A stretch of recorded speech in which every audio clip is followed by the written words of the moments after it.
let's dive into some of this diversity and some of the programs that you're doing. It's been a big focus for you guys in the last year, 2 years, few years. Yeah, we really started to put it to action really in the last year for sure. Great. And so what have you seen is the difficulty with underrepresented communities in technology and getting into the field, breaking into tech, being a part of these companies and teams? Yeah, I'll definitely want to highlight probably two main challenges that we've seen and then probably get in a little bit more of how we are looking to address them. And I'm sure there's many other ways that we can address these challenges as well.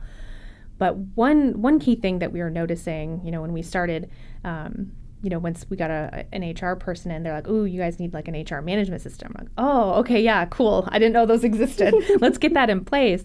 And you started to get some, stats on applicants that were coming in for jobs.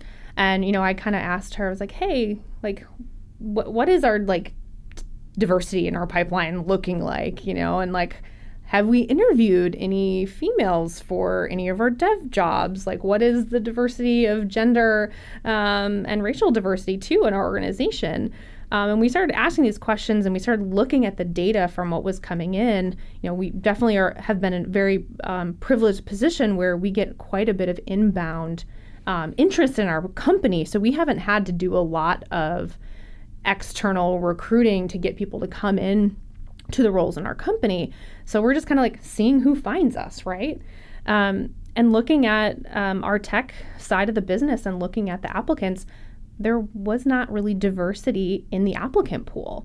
So that kind of set us on like, why is that? What can we actually do about it? And of course, there's many conversations and thoughts that went through our mind. And kind of what spearheaded some of the action that we wanted to take on this. One of our investors is Salesforce Impact Fund. So they focus on impact investing. And they had reached out to us and said, "Hey, have you guys ever thought about becoming a Pledge 1% company?" And of course, I was like, "Yeah, I've heard of that. I guess I'll look into it to see what it looks like." And sat down with Matt and the rest of the executive team, and we're like, "And so what is? Yeah, I think this is something we want to do. We want to start supporting and giving back to the community." So we looked at, what our revenues were last year and said, "Cool, we're going to take 1% of that and we're going to figure out how to solve some of these key challenges that we see in the business." And usually Pledge 1% is pledge 1% of your profits. However, we are a startup and we are not profitable, but we still want to start the trend of how do we continue to give back, and not just a way that's giving, but it's a way that's creating value.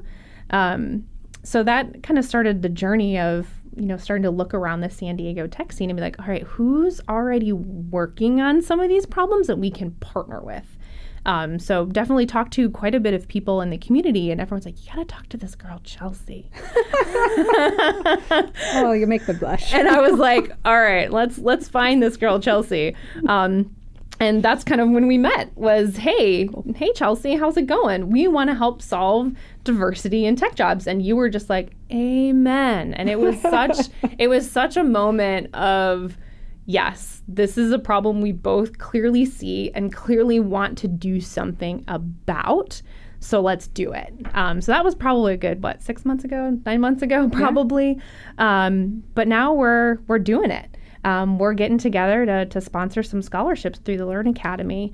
So that's the first problem, which we'll probably get into a little bit more details on that in just a little bit. But the other problem that we've seen is a lot of women in the technology space are usually very isolated and don't have a big community to support them. They might be the one or very few women working in their space. So in talking honestly with Chelsea, and we go, we want to solve, creating the talent, but we also want to look at ways to support the community.